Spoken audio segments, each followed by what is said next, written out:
No 9.1 का sir. 14th हमने कर लिया। अब चलते हैं 9.2 के। डाउट्स पूछ लो आप, अगर कोई क्वेश्चन पूछना हो तो।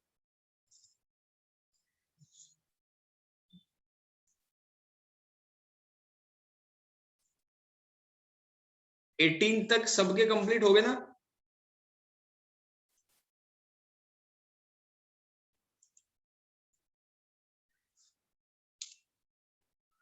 ईशांत, सर 9.2 का सर 16 वाला। 9.2 का सर 16 वाला 9.2 का 16। ठीक है।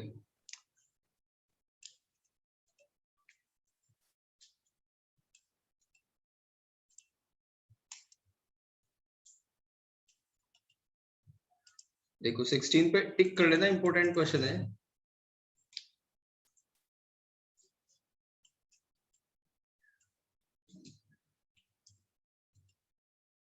देखो 16 में क्या कहा, between 1 to 31, between 1 to 31 m number have been inserted. इसका एक कॉन्सेप्ट है बस छोटा सा। m नंबर हमें उसमें डालना है in such a way that the resulting sequence is an AP.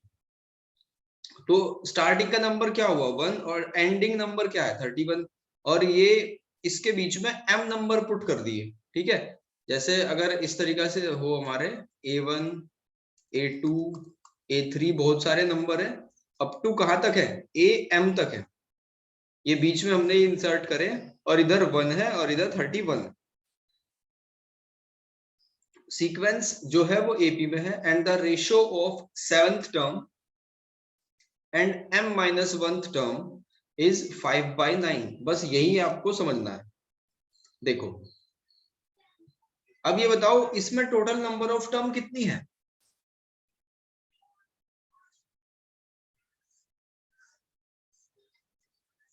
Sir m+2। m+2 correct. m बीच में डाली और m+1 एक इधर है और एक इधर, यानी कि टोटल m+2 है।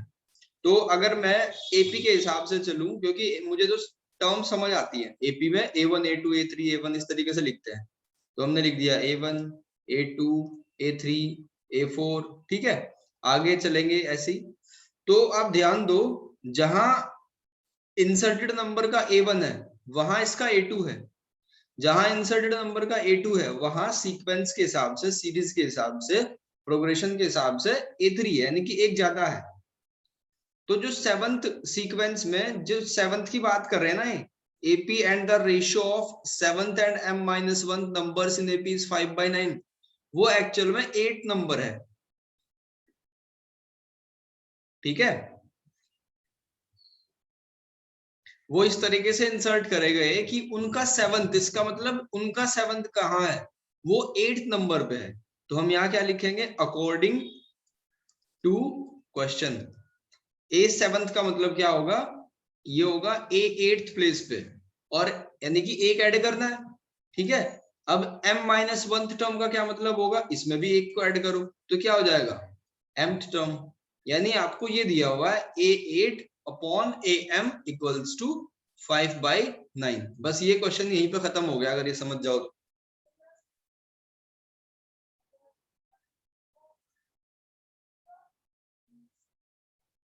बात समझ आई भाई Ayush? Yes sir. Prince, Vinay, Ishant, अभिषेक।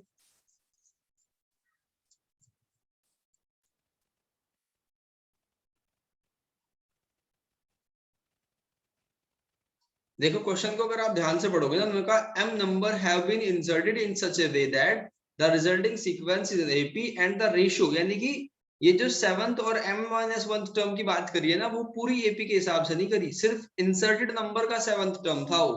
तो अगर इंसर्टेड नंबर का 7th टर्म है तो एक्चुअल में एपी का 8th टर्म होगा, तो इसलिए हम इसको लेंगे a8 और ये ले जाएगा, ये भी एक आगे होगा, यानी m-1 में एक जोड़ देंगे तो क्या हो जाएगा, m हो जाएगा। That's it. अब an का फॉर्मूला हमें पता है, an का फॉर्मूला क्या होता है, a+n-1 इंटू डी। तो a8 की जगह पे क्या रखेंगे, a+8-1 यानी कि 7d, और ये हो जाएगा a+m-1 इंटू डी हो जाएगा इक्वल्स टू 5/9। देखो यहां तक बात समझ आई क्या?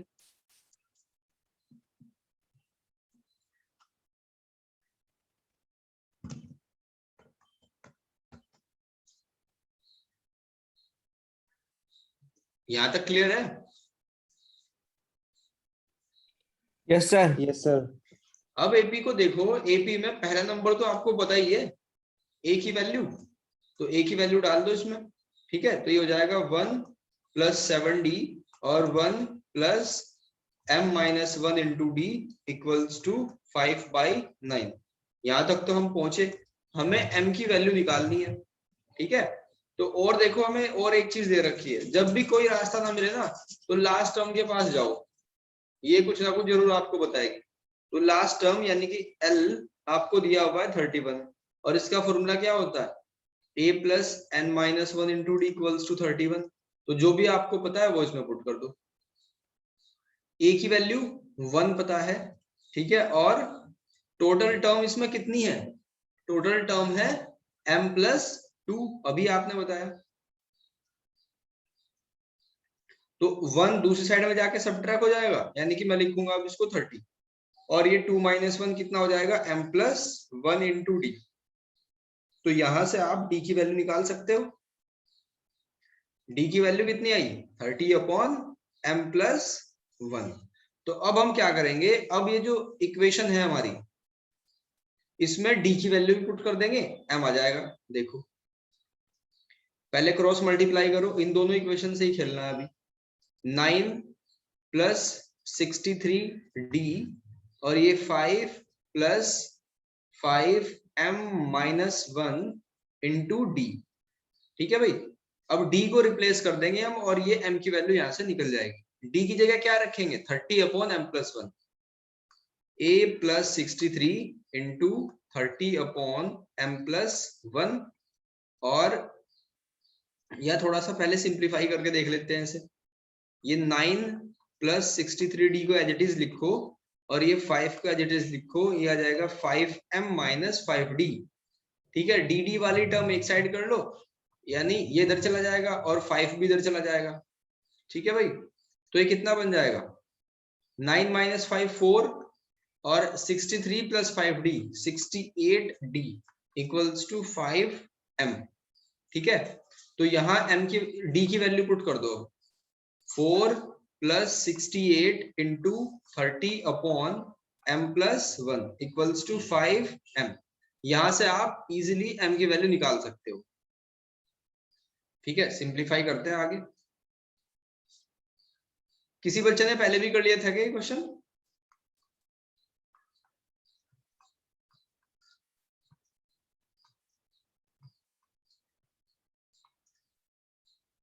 सर मैंने ट्राई करा था। ठीक है, देखो 5m इंटू m+1। अब इसको सिंप्लीफाई करके एक क्वाड्रेटिक इक्वेशन बनेगी m² की टर्म में, वो बताओ क्या है। एक बार दोबारा रिपीट कर दूंगा, इसमें घबराने की जरूरत नहीं, कभी लेंथी क्वेश्चन देख के डर जाओ।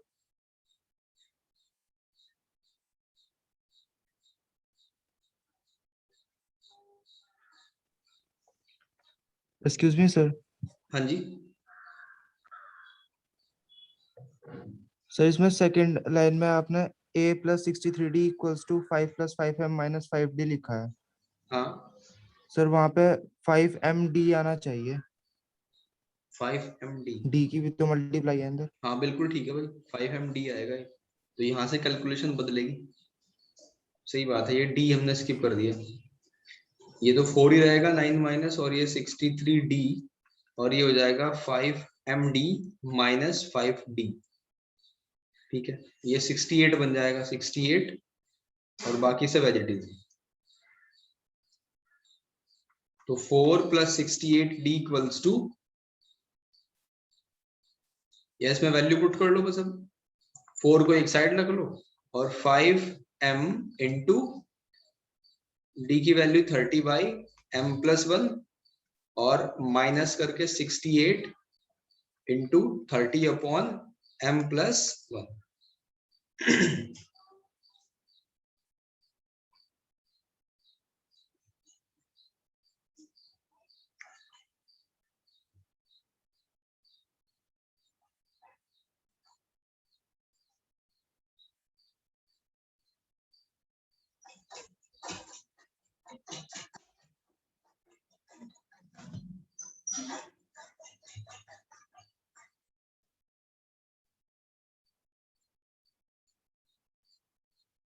कैलकुलेशन थोड़ी हैवी जा सकती है इसकी, लेकिन होगा ऐसे ही, तरीका यही है।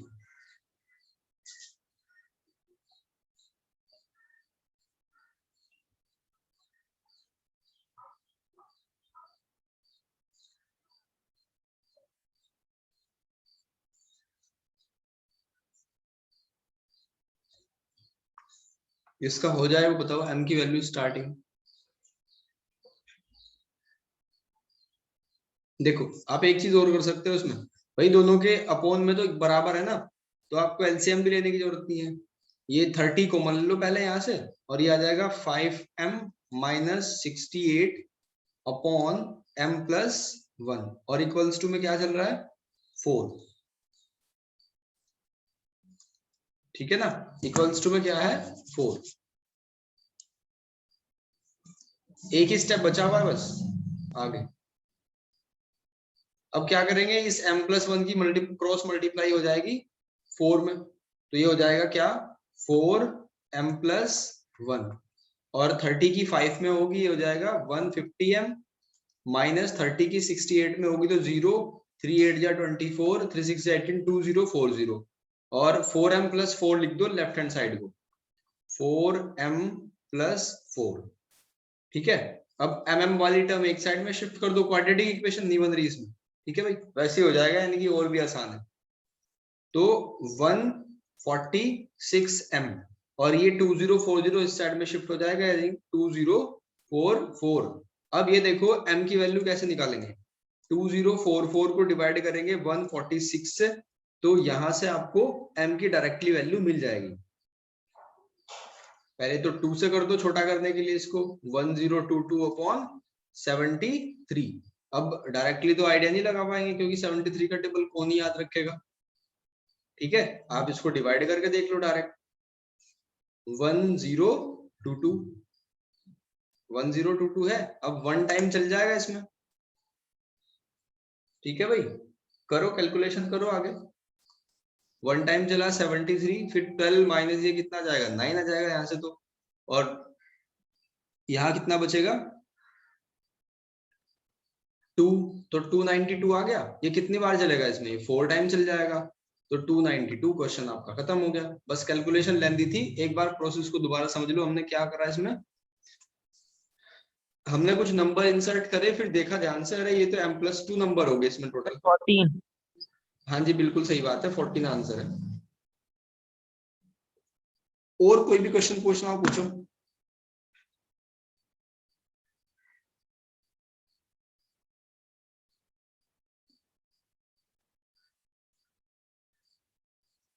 आगे बढ़े नेक्स्ट एक्सरसाइज पे, जीपी।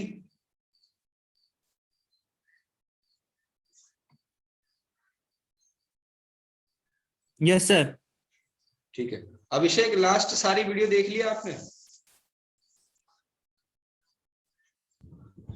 Yes sir. ठीक है, देखो ज्योमेट्रिक प्रोग्रेशन, मैंने स्टार्टिंग में आपको जब ये चैप्टर का इंट्रोडक्शन दिया था तो ये बताया था कि प्रोग्रेशन जो है वो 3 टाइप का होता है। पहला अर्थमेटिक प्रोग्रेशन, दूसरा ज्योमेट्रिक प्रोग्रेशन, और तीसरा हार्मोनिक प्रोग्रेशन, जो कॉलेज लेवल पे है, आपको नहीं पढ़ना, सिर्फ जीपी और एपी के बारे में ही पढ़ना है। तो अब जीपी के बारे में पढ़ेंगे। जीपी क्या होती, क्या इसमें क्या क्या अंतर क्या है एपी और जीपी में। हमने एपी को पढ़ा था कि जैसे मैंने स्टार्टिंग में एक एग्जांपल दिया था कि एक बच्चे को उसके फादर ने 100 रुपीज दिए, ठीक है, उसने उसको अपनी गुल्लक में रख लिया, फिर 10 रुपीज वो पर डे उसको देते गए, तो उसके पास 110 हो जाएंगे, 120 हो जाएंगे और 130 हो जाएंगे, ऐसे ही वो देते गए। फिर मैंने एक दूसरा एग्जांपल दिया था कि आपने पुशअप लगानी स्टार्ट कर दी, पहले दिन 5 लगाई, फिर 10 लगाई, फिर 20 लगाई, फिर 40 लगाई, फिर 80 लगा दी, ठीक है। ऐसे आपने 5 दिन का शेड्यूल रखा, ये 5 दिन के लिए था और ये चलता जा रहा था। तो इसी को देख के हमने समझा था कि ये एपी है और सॉरी ये सीरीज है, ठीक है, सीरीज है, एक सीक्वेंस है, और ये सीक्वेंस फाइनाइट और इनफाइनाइट में भेद करा था हमने, डिफरेंस करा था। तो अब हम अगर एपी को समझे तो फर्स्ट वाली तो बच्चों इसमें एपी है, फर्स्ट वाली एपी है क्योंकि इनका डिफरेंस कितना है 10, ठीक है बेटा, जिसमें डिफरेंस बराबर होगा वो होगा एपी। अब अगर हम दूसरी वाली को देखें तो दूसरी वाली एपी तो है नहीं, क्योंकि पहली वाली में 5 है गैप, फिर 10 है, फिर इस तरीके से अलग अलग गैप है, तो ये एपी नहीं है। अब जीपी को समझते हैं, जीपी क्या है। जीपी में एपी में तो कॉमन डिफरेंस था, यहाँ क्या रहता है, इसका आधार क्या है, इसका आधार है कॉमन रेशियो, कॉमन रेशियो, ये इसका बेस है, ये इसका आधार है, ठीक है भाई। तो अब फर्स्ट वाली एपी को देखते हैं, क्या इसमें रेशियो कॉमन है। अब किस किस के रेशियो की बात कर रहे हैं सर, थोड़ा और बताओ। तो ये हमारी टर्म्स हैं A1, A2, A3, A4। तो A2 upon A1, A3 upon A2, A4 upon A3, यानी कि कंसेक्यूटिव टर्म्स का रेशियो जो है वो क्या रहना चाहिए, बराबर रहना चाहिए। तो A2 अपॉन A1 करके देखो कितना है, 110 अपॉन 100, तो रेशियो कितना है 11/10। दूसरा करके देखो 120 अपॉन 11, तो यानी कि ये कितना आया 12 अपॉन 11, तो ये तो बात गलत होगी, ठीक है, ये जीपी नहीं है। अब जो पुशअप वाला एग्जांपल था उसको देखो ट्राई करके, 5, 10, 20, 40, तो यहां आप चेक करो इसको, A2 अपॉन A1 यानी कि 10/5, ये कितना आ गया 2, तो कोई बात नहीं। फिर दूसरे वाले को चेक करते हैं, A3 अपॉन A2, तो 20/10, तो ये तो वाकई में 2 आ गया। फिर अपना डाउट क्लियर करने के लिए आप तीसरी वाली को भी करके देख लो, 40/20, तो ये भी मजा आ गया, ये भी 2 आ गया। फिर A5 अपॉन A4 कर लो, यानी कि 80 अपॉन 40, तो यहां भी आनंद आ गया, ये भी 2 है। तो इसका मतलब हम कैसे चेक करेंगे किसी भी जीपी को, A2 upon A1, A3 upon A2, इस तरीके से करके। तो बात समझ आई या नहीं।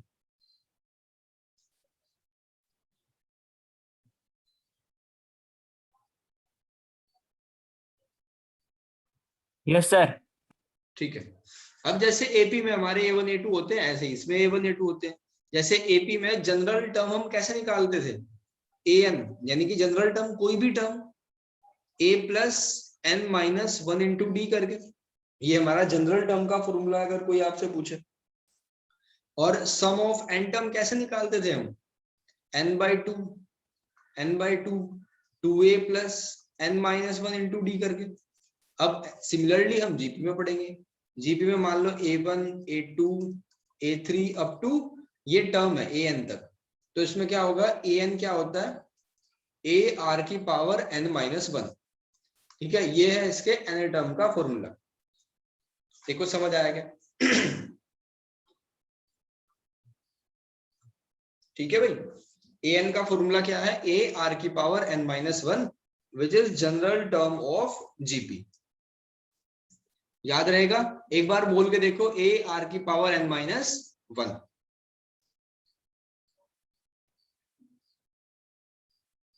बात समझ आई यहां तक। सर ये आर क्या है इसमें? r है common ratio, r equals to common ratio, यानी कि ये d की जगह है। जो एपी में हमने d पढ़ा था वो जीपी में क्या है, r, ठीक है भाई।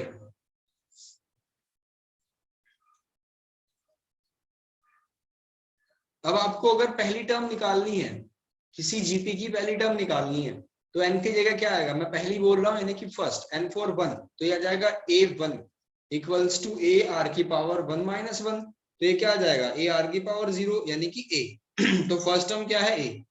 फिर आपको सेकेंड टर्म निकालनी है, तो ये आ जाएगा a r की पावर 2 माइनस 1 यानी कि a r। फिर आपको थर्ड टर्म निकालनी है, तो ये हो जाएगा a r स्क्वायर। फिर आपको फोर्थ टर्म निकालनी है, तो a r की पावर 3, ठीक है, a r square a r की पावर 3 और a। तो अब जनरली हम क्या लिख सकते हैं, जनरली अगर कोई आपके पास में जीपी है तो उसको ऐसे लिख सकते हैं हम, a r square a r cube up to a r की पावर n माइनस 1, ये है जनरल एपी, ठीक है भाई। मजा आ रहा है? यहाँ तक कोई दिक्कत तो नहीं? No sir. अब ये फिलहाल किस हालत में है आप सोचो, ये एक सीरीज है या प्रोग्रेशन है, सॉरी ये सीक्वेंस या प्रोग्रेशन है। अगर मैं कोमा को हटा के इसको प्लस कर दूं तो ये क्या बन जाएगा? ये बन जाएगी एक सीरीज, ये ध्यान रखना है। फिर हमने एपी पढ़ा, उसमें एन टर्म पढ़ लिया, उसमें एसएन पढ़ लिया। अब जीपी पढ़ा एन, तो एसएन कह रहा है कि मेरा भी इसमें कुछ ना कुछ स्थान होना चाहिए। तो हम क्या करेंगे, एसएन का एक्चुअल मतलब क्या होता है? एसएन का एक्चुअल मतलब होता है कि सारी टर्म को जोड़ देना, प्लस कर देना। ए आर स्क्वायर ऐसे ही तो लिखा जा सकता है, अप टू ए आर की पावर एन माइनस वन। ये इक्वेशन फर्स्ट बना दिया। समझो एक बात को, थोड़ा सा माइंड को पॉज करो अपने। हमने एपी को क्यों पैदा करा, क्यों साइंटिस्ट ने एपी बनाई? मान लो आपसे कोई पूछे कि एक कैंडिडेट है, वो एक कैंडिडेट है, एक फैक्ट्री में जाता है, उसको मान लो पर डे 250 रुपीज मिलते हैं और 5 का इंक्रीमेंट होता है तो 255। आपसे कोई पूछे कि तीसरे दिन कितना मिलेगा, 260। चौथे दिन कितना मिलेगा, ये भी बता दोगे। लेकिन अगर से आपसे कोई पूछे कि 78 डेज पे क्या मिलेगा, तो ये तो इतना अब बैठेंगे तो है नहीं हम 5 को ऐड कर दें, ठीक है? उस प्लेस पे क्या नंबर होगा, तो उसके लिए हमें an मिला। अब कोई आपसे पूछे कि एक आदमी है जिसको 250 पर डे मिलते हैं और बताओ 3 दिन में कितना मिल जाएगा इंक्रीमेंट लग के, तो ये भी निकल जाएगा। लेकिन अगर कोई आपसे पूछे कि बताओ 93 डेज में कितना मिल जाएगा, तो फिर कॉपी पेन लेके हिसाब किताब करना पड़ेगा। तो इसके लिए फॉर्मूला आया एसएन का, ठीक है? अब जीपी में भी तो एसएन होना चाहिए, तो उसके लिए क्या करा हमने, एसएन क्या होता है जनरली, अभी हम फॉर्मूला निकालेंगे ड्राइव करके। जीपी में क्या होता है, एसएन क्या होता है, सारी टर्म का सम। तो अब हमने क्या करा, इक्वेशन फर्स्ट बना के इसको छोड़ दिया, ठीक है भाई? इक्वेशन फर्स्ट बना के इसको यहां तक छोड़ दिया। अब क्या करा, इक्वेशन फर्स्ट में मल्टीप्लाई करी हमने आर की। इक्वेशन फर्स्ट में आर की मल्टीप्लाई अगर मैं कर दूं लेफ्ट और राइट दोनों साइड में, तो ये क्या बन जाएगा, आर एस एन, और ये क्या हो जाएगा, A R square, A R cube, A R की पावर 4 अप टू लास्ट वाली टर्म बताएगा कोई आप में से क्या हो जाएगी?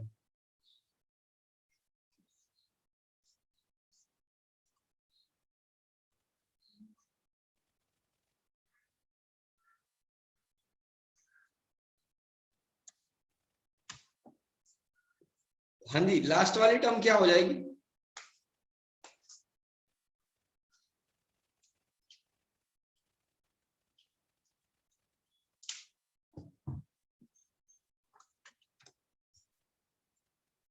सोच के बताओ भाई, इजी क्वेश्चन है ए वो। आर एन, ए आर की correct power n. Correct, a are की पावर एन, क्योंकि एक्सपोनेंशियल पावर के रूल के अकॉर्डिंग जब आप इसमें मल्टीप्लाई करोगे तो बेस सेम पावर है, तो यानी कि ये हो जाएगा n minus one plus n, ठीक है? सॉरी ये 1 है, तो -1 से +1 कैंसिल, तो ये हो जाएगा ए आर की पावर एन, ठीक है?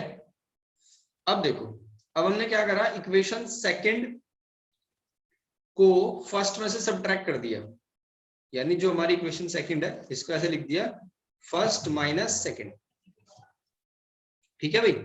तो लेफ्ट हैंड साइड में देखो क्या स्थिति बनेगी, ये हो जाएगा S n minus r s n, और राइट हैंड साइड में क्या होगा, जब सब्ट्रैक्ट करेंगे तो कौन कौन सी टर्म कैंसिल होंगी, ए आर कैंसिल हो जाएगा, ए आर स्क्वायर कैंसिल होगा। आप देखो किस सीक्वेंस में कैंसिल हो रहे हैं, ये डायगोनली कैंसिल हो रहे हैं, ठीक है? तो इसका मतलब ये ए आर की 4 भी कैंसिल होगा, ठीक है? और ये वाला भी कैंसिल होगा, ए आर की पावर एन माइनस वन भी। तो क्या बचेगा यहाँ बचेगा only A minus A R की पावर एन। अब लेफ्ट हैंड साइड में से हम एस एन कॉमन ले सकते हैं, तो ये बचा, क्या बचा, 1 माइनस आर, और राइट हैंड साइड में से ए कॉमन ले सकते हैं, तो क्या बचा, 1 माइनस आर की पावर एन। तो यहां से हम एस एन का फॉर्मूला निकाल सकते हैं। एस एन क्या होता है, ए 1 माइनस आर की power n upon 1 minus r, ठीक है भाई? ये होता है एस एन का फॉर्मूला। अब इसके लिए एक कंडीशन है, कंडीशन अप्लाइड, जैसे वो होता है ना टीवी में एडवर्टाइज आता रहता है कि टर्म एंड कंडीशन अप्लाई। तो यहाँ ये फॉर्मूला तब लगेगा जब आर की वैल्यू 1 से छोटी हो। ठीक है, दिख ही रहा है आपको 1 माइनस आर, यानी कि 1 बड़ा होगा तभी तो आर उसमें से माइनस हुआ, तो 1 बड़ा होगा आर से। और अगर ऐसी कंडीशन हो कि आर बड़ा हो जाए, ठीक है, आर गए कि मुझे भी बड़ा होना है, तो ये हो जाएगा S N equals to A are की power N minus 1 upon R minus 1। ठीक है, दोनों फॉर्मूले आपको याद रखने हैं। तो एक छोटा सा क्वेश्चन है,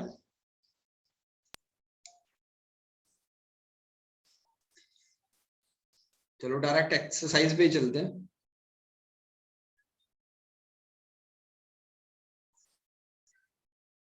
चलो फर्स्ट है, find the 20th and nth term of GP. इस जीपी की 20th टर्म बताओ क्या होगी, और nth टर्म बाद में बताना।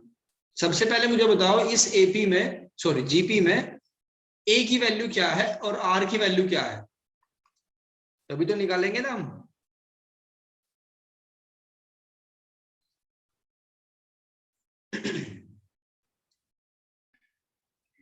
सर ए की वैल्यू 5/2 और आर की वैल्यू 1/2।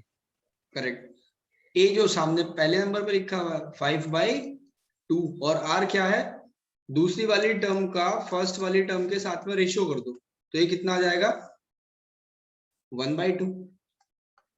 और आपको क्या निकालना है, एन टर्म का अभी मैंने बताया ए आर की पावर n माइनस 1, तो 20th टर्म बतानी है आपको क्या होगी। ठीक है, बताओ क्या होगी ये 20, जब n की वैल्यू 20 पुट करोगे आप।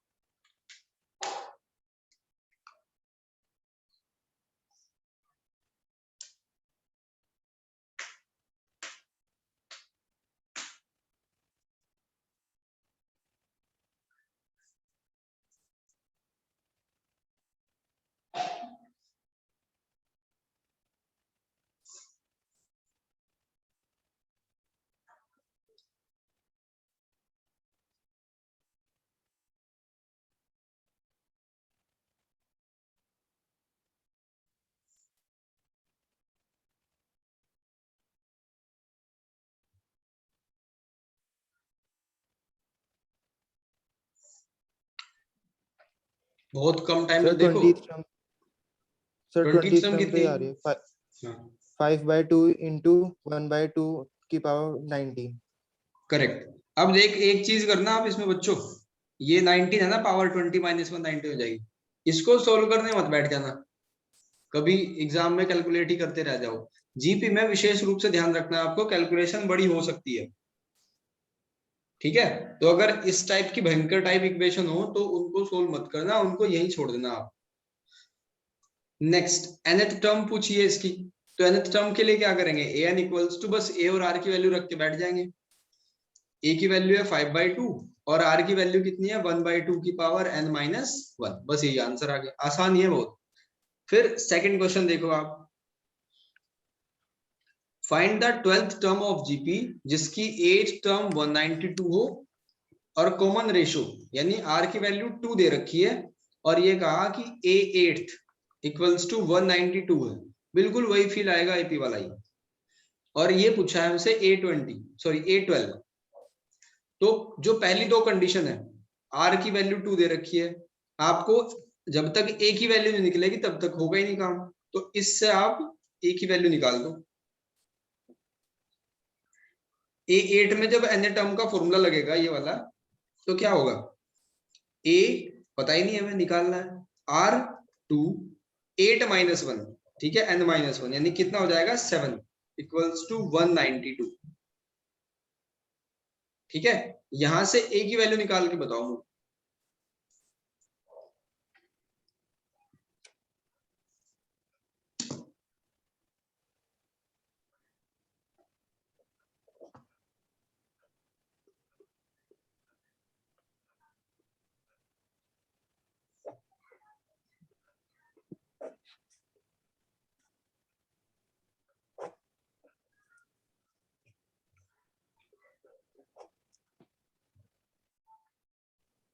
सर 24।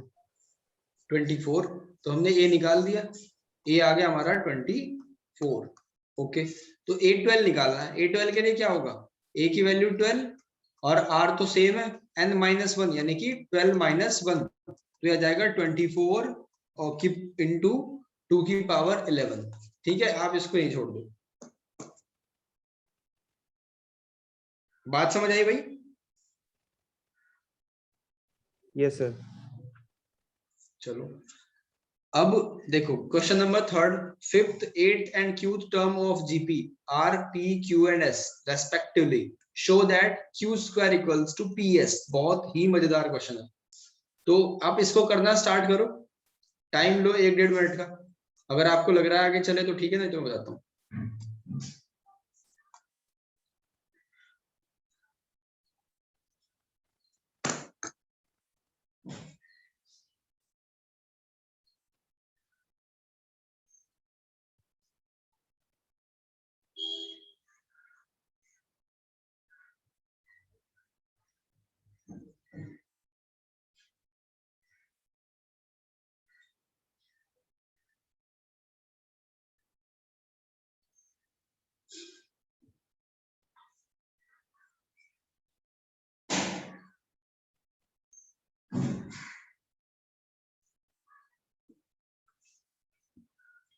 आज आपको इसका हाफ पोर्शन कंप्लीट करना है। टोटल इसमें 30 प्लस क्वेश्चन है, तो 15 तक के क्वेश्चन आप करके देखना।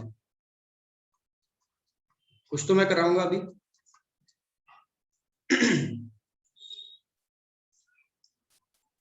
प्रिंस कुमार, सही समझ आ रहा है भाई? Yes sir. ठीक है।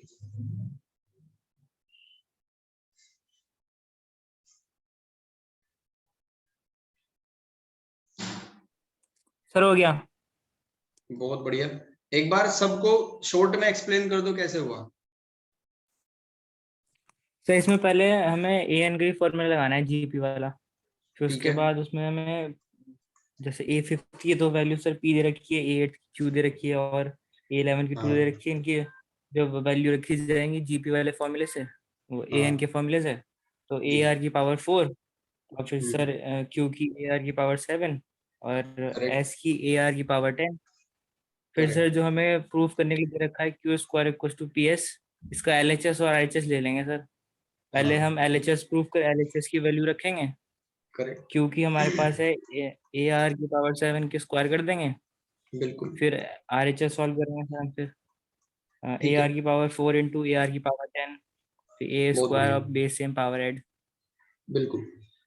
देखो भाई, इन्होंने जो बताया मैंने स्क्रीन पे लिख दिया। अब इसमें क्या है, ए की ए से मल्टीप्लाई होगी तो ए स्क्वायर बनेगा और बेस सेम पावर एड 14 बन जाएगा। अब लेफ्ट साइड में अगर आप देखो तो ये बन जाएगा ए स्क्वायर आर की पावर 14। तो यही हमें प्रूफ करना था, दैट्स इट। फोर्थ वाला क्वेश्चन देखो, fourth term of GP square of second term. मैं इसका बस हिंट लिख देता हूं, बाकी आप कर लेना। इसमें कहा कि इसकी जो फोर्थ टर्म है जीपी की, वो is square of its second term, यानी कि सेकंड टर्म के स्क्वायर के बराबर है। एंड इसकी फर्स्ट टर्म कितनी है, -3। तो इसकी सेवंथ टर्म आपको बतानी है। तो पहली जो दो कंडीशन है, इनसे आपको ए और आर मिल जाएगा। ठीक है, और इस फॉर्मूले में यहाँ पे पुट कर देंगे, बहुत इजी हो जाएगा।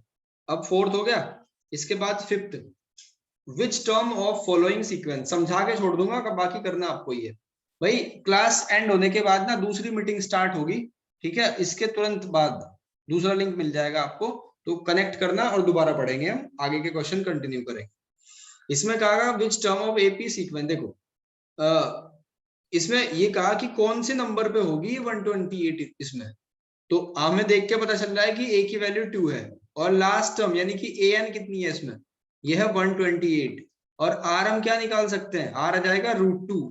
तो यहाँ पुट कर देंगे an के फॉर्मूले में, तो ये हो जाएगा 2 r की पावर n-1 इक्वल्स टू 128। तो यहां से आगे कैलकुलेट करके आपको n की वैल्यू मिल जाएगी।